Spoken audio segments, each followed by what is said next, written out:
The Third Pompeian Style, also known as the Ornamental Style, lasted from circa 20 BC to the earthquake of AD 62, in Pompeii and its surroundings.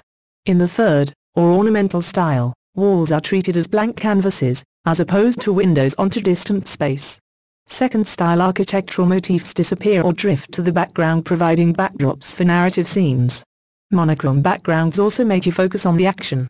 Large panels were often accompanied by smaller panels, that were often used as vignettes that offered romantic views of a sacro-idyllic landscape.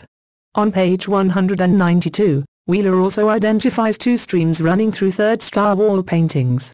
On the subject of the first, he notes that, broadly, the one stream flows directly from Hellenic and Hellenistic painting. As inferred from secondary evidence, it bears all the signs of a repetitive, academic tradition.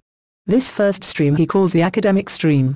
He feels this tradition is, in the main, boring and unimaginative, since it is merely a throwback to ancient Greek art. The dull, repetitive iconography of myth, where one has to be in the know, as it were, basically, well-read or academic, in order to figure out the meaning of the painting. He does however admit on page 193, that some such paintings are not altogether lacking in the vital spark, and cites this painting from the house of the Dioscuri in Pompeii as an example. Let's first describe the scene. Remember, take a good look at it and use compositional terminology in your description. Are you ready? The scene is set in front of a columned portico. A circular shield, propped on a chest, appears at the center foreground, flanked by a Corinthian helmet and a scatter of rings to the right, and a chalice to the left. A pale-skinned man wearing a billowing blue dress bestrides the circular shield in the center foreground. He grasps a sheathed sword in his outstretched right arm, but his head is cocked towards the left, where a tanned man has seized him in a bear lock. A second tanned man wearing a traveler's cap and bearing a spear in his left hand, has lunged forwards to grip the transvestite's sword-bearing wrist, with an expression as if to say, "Got you." Behind, to the right mid-ground, another pale-skinned character, wearing another billowing blue dress, flails his arms in panic, and to the left of him, standing by the portico column, we see a helmeted soldier facing left, carrying a circular shield, standing as if to attention. How do we know what style it is? It counts as an example of the Third, or Ornamental Style, which lasted in Pompeii, from circa 20 BC to the earthquake of AD 62. In the Ornamental Style, walls are treated as blank canvases, as opposed to windows onto distant space. Second style architectural motifs, like the portico in this painting, drift to the background, providing backdrops for narrative scenes, like this one. In the Ornamental Style, monochrome backgrounds, like the blue one in this painting, make us focus on the drama of the scene. Wheeler cites this painting as an example of what he identifies as an academic stream running through third-style wall painting. It's academic, because you would have had to be literate to get the story. To anyone in the know, it's clearly Achilles revealed by Odysseus in Skyros.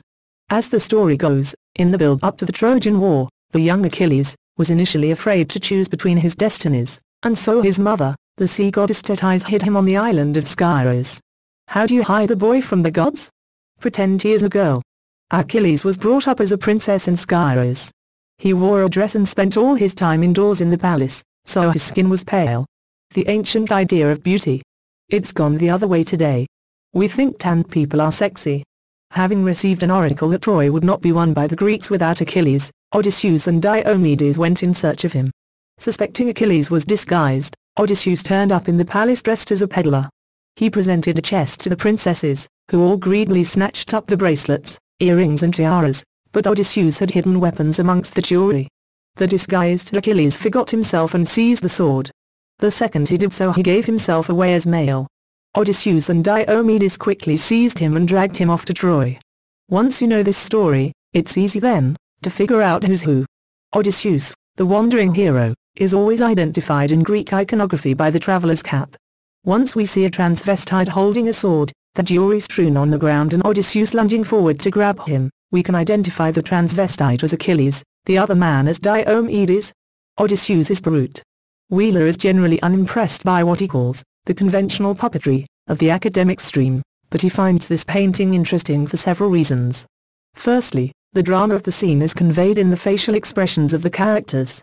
The distress of the flailing character behind, another male wearing a dress. Perhaps this is Achilles' son Neoptolemus, also known as Pyrrhus, who was born to Princess Didymia, whom Achilles secretly got with child whilst in Skyros. Note the startled face of Achilles, held by the cruel grimacing Diomedes, and the triumphant Odysseus. The movement in the picture is conveyed by the dresses billowing in the breeze. Pyrrhus is flailing wildly in panic, and Achilles has suddenly spun around into the waiting arms of Diomedes. The speed of reaction is contrasted by the poised gait and tight grip Odysseus has on Achilles' wrist. Notice too, the static soldier in the background observing the drama. Notice the symmetry of the composition. Our attention is drawn to the faces of Achilles and Odysseus. They appear at the center of an inverted triangle between the diagonal of Odysseus' spear and Achilles' right arm. The geometry reminds us of the geometry employed in later Renaissance paintings. Wheeler is especially interested in Achilles' face. He notes that it seems to be in the spotlight. On page 193, Wheeler describes it as a gross and vigorous visage, meaning that it stands out because it seems out of place, and Wheeler even suspects that it was retouched by another painter. Of the face itself, Wheeler thinks, it may be none other than the face of the patron himself in heroic character, or perhaps some ham actor from the local stage. The painting is the ancient equivalent of a photoshopped image. Is it a joke?